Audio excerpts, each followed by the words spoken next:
Chile es un país de terremotos, pero esta vez el movimiento no es bajo la superficie, sino que acá afuera. Y entonces es tan importante construir arquitecturas que sean resistentes a los cambios del futuro.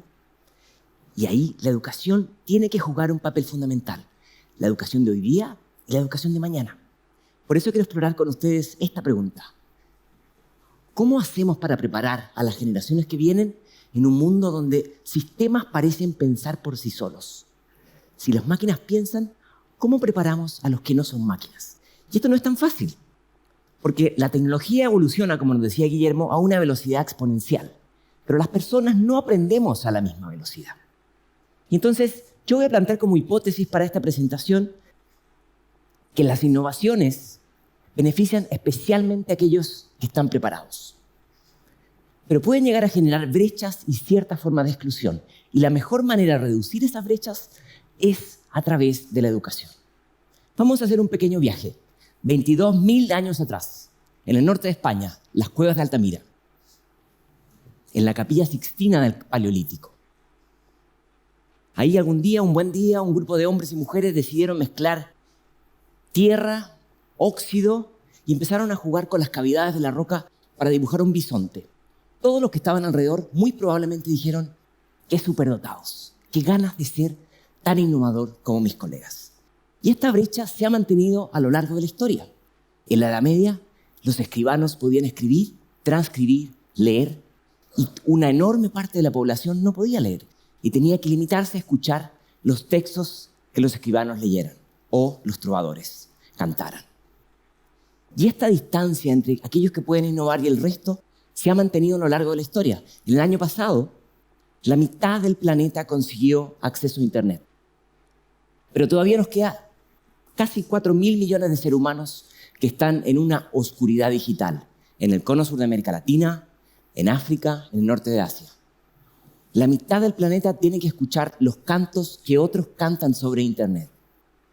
¿Y saben qué? Estas brechas no son solamente de instrumentos, son de habilidades. Y quiero darle algunos datos.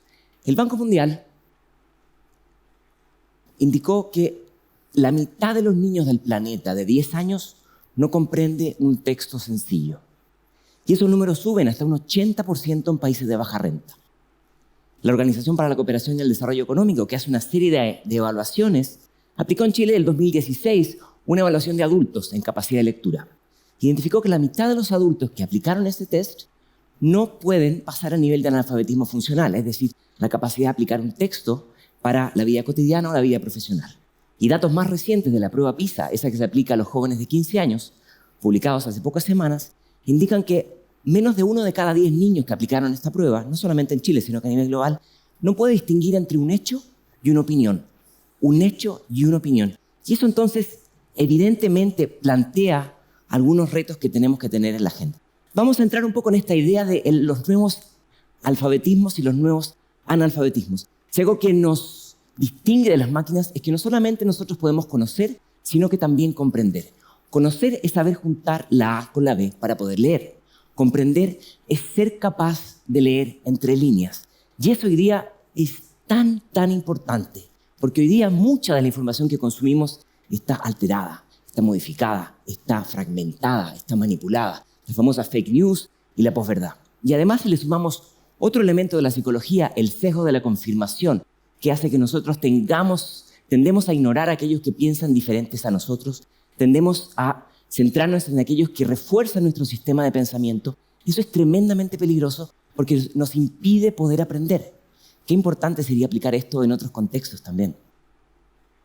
Ahora, si ahora sumamos el componente digital y entendemos que no basta solamente con conocer las herramientas, sino que con comprender. No basta con que usted sepa usar el teléfono, sino que comprender hacer un consumo crítico. Es decir, primero tenemos que tener acceso a los dispositivos, conectividad y batería. Muy importante la batería. ¿Cuántas veces no hemos visto en un aeropuerto, en un terminal de buses, una persona arrodillada en una esquina y no está rezando, está cargando el teléfono? ¿No les ha tocado verlo? Infraestructura, importante. El segundo elemento tiene que ver con conocer estas herramientas. Y todavía tenemos camino por avanzar para que la tercera edad, las personas con capacidades especiales, el mundo rural se pueda incorporar más a la revolución digital. Pero está el tercer elemento, que es la capacidad de comprensión. Entender cómo el conocimiento se produce de manera distribuida, cómo se actualiza, cómo se reforma, cómo eso se convierte en una realidad paralela a aquellos que no pueden acceder a estos servicios. En los últimos 20 años pasaron dos cosas muy importantes. En primer lugar, una gran cantidad de los servicios que accedemos en Internet no los pagamos de manera transaccional, sino que los pagamos con nuestros datos. Y en segundo lugar, cuando estamos dispuestos a pagar por contenidos, por ejemplo, a través de streaming en películas, en libros, en música, ya no pagamos por el contenido, sino que pagamos por el tiempo que estamos consumiendo. Entonces, esto ha generado una transformación sustantiva a la era predigital. ¿Por qué? Porque la economía de las extracciones, los proveedores de contenidos necesitan nuestros datos para hacer publicidad, para fragmentar la realidad compleja a una realidad parecida a nuestro sistema de pensamiento. Y esto es bien peligroso porque manipula nuestra comprensión de la realidad, genera islas, genera burbujas, genera formas de imposición de uno sobre otro. Pero además un enorme bombardeo de información donde es difícil distinguir los hechos de las opiniones. Y yo me quiero preguntar, ¿cómo hacemos para que la educación dialogue con estos temas también? Pero antes de ir allá, tenemos que incorporar un tercer elemento del que se ha hablado muchísimo en este congreso. La inteligencia artificial, la capacidad de los sistemas de hacer mímesis de la cognición humana, la capacidad de hacer diagnósticos, la capacidad de hacer recomendaciones, análisis. Hoy día, por ejemplo, conocemos cuáles son las grandes compañías que hoy día concentran un enorme volumen de las interacciones a través de los espacios digitales. Pero no comprendemos demasiado bien cómo lo hacen, ni con qué fines. O sea, los fines sí los tenemos clarísimos, pero no tenemos demasiado claro cuáles son las formas, hasta dónde llega nuestra información. Entonces, en esta brecha quiero hacer un zoom en 3 ejemplos muy claros que son los que ven aquí: vigilancia, manipulación y reemplazo. El primero, en China, en la provincia de Zhejiang, decidieron hacer un experimento bien curioso. Decidieron poner cámaras de vigilancia en las clases para que el detector de reconocimiento facial identifique si el niño está estudiando, está aprendiendo, está concentrado, está distraído. ¿Se imaginan? El software manda un reporte al director de escuela y, por supuesto, al padre que recibe un WhatsApp para saber si el niño está estudiando. Yo no sé ustedes, pero esto plantea muchas preguntas en términos de ética digital, protección de datos, protección de la identidad. Y no queda demasiado claro cuál es el nivel de efectividad de esto. ¿Se imaginan poner una cámara de reconocimiento facial en el taller de Miguel Ángel o Leonardo da Vinci cuando estaba pintando la Mona Lisa y que el software pueda averiguar qué tan creativo es una persona? Bueno, la educación del futuro empieza a coquetear con estas ideas. Déjenme darles la segunda. Nosotros somos sujetos manipulables, hackeables, decía Harari en este escenario. ¿Por qué somos hackeables? Porque muchas veces decidimos no decidir y que estas herramientas de inteligencia artificial tomen decisiones por nosotros. Cómo vestirnos, cómo movernos. Déjenme darles 2 ejemplos. El 70% de los videos de YouTube que vemos son recomendaciones del algoritmo. El 70% de esos miles de millones de videos que se ven al día. Otro ejemplo que a lo mejor les puede interesar a alguno de los que use Uber. En Inglaterra se identificó que Uber puede identificar el nivel de vida que tiene su batería. ¿Cuánto le falta para acabarse? Entonces descubrieron que cuando su batería está por acabarse, le sube la tarifa del viaje y las personas aceptan para no perder el traslado. Somos más manipulables de lo que quisiéramos, porque muchas veces decidimos no decidir.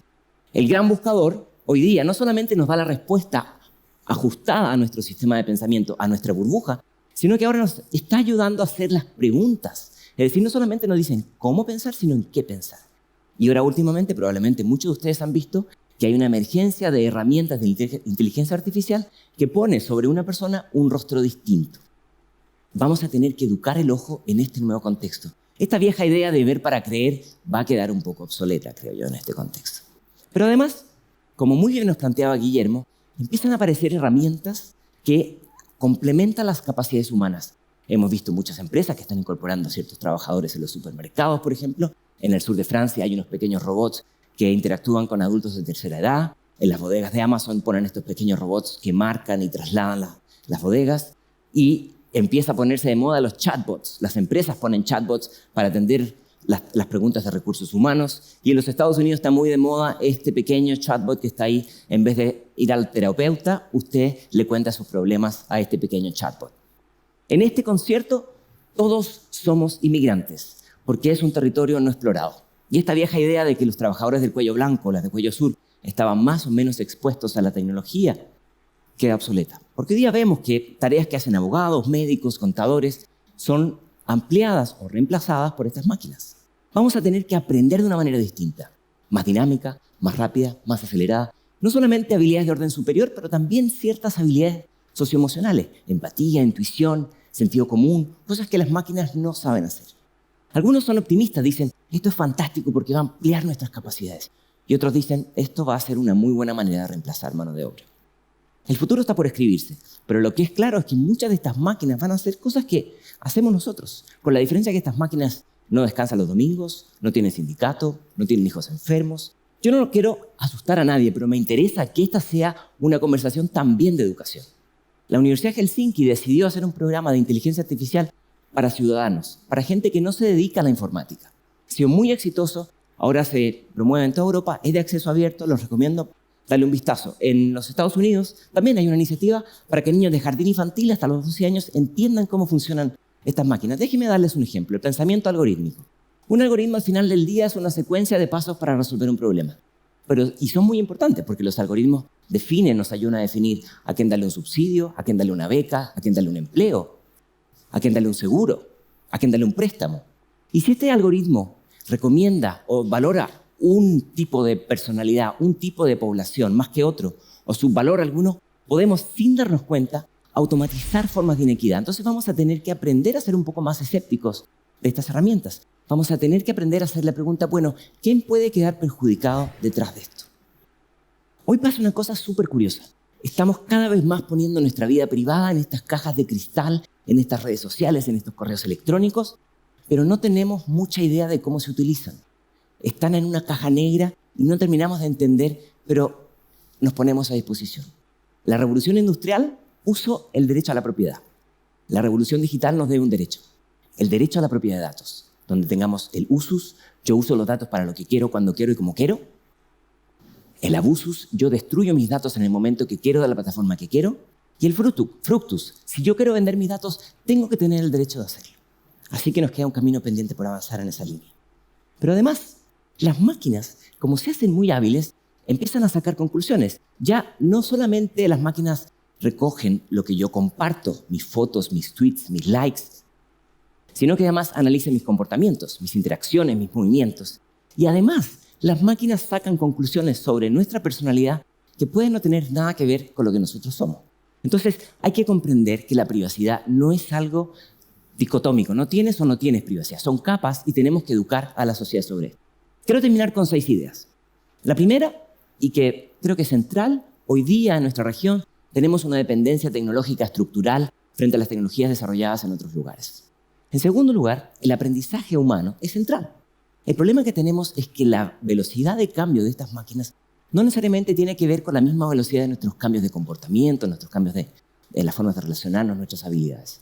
Y en tercer lugar, es fundamental que las políticas públicas dialoguen con estos esquemas de transformaciones en lo laboral, de nuevas preguntas en lo educativo. Pero además, con todos estos cambios, es importante que nos preguntemos cómo hacemos para que las personas no queden en un segundo plano. Una ética digital que no se agote en una declaración de buenas intenciones, sino que el Estado se asegure de proteger a los ciudadanos, especialmente a los más vulnerables. Y por último, estos son temas complejos. Estos son temas que no se resuelven de la noche a la mañana y que van a necesitar soluciones complejas. Vamos a necesitar personas con distintas miradas. Todos tenemos puntos ciegos, pero a la medida que tenemos más miradas, es más probable que tengamos una solución más transversal para muchos.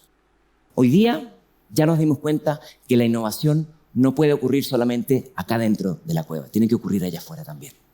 Y para eso tenemos que seguir preguntándonos, ¿cómo hacemos para que la educación entregue a los ciudadanos herramientas que les permitan vivir en este futuro cambiante? Muchas gracias.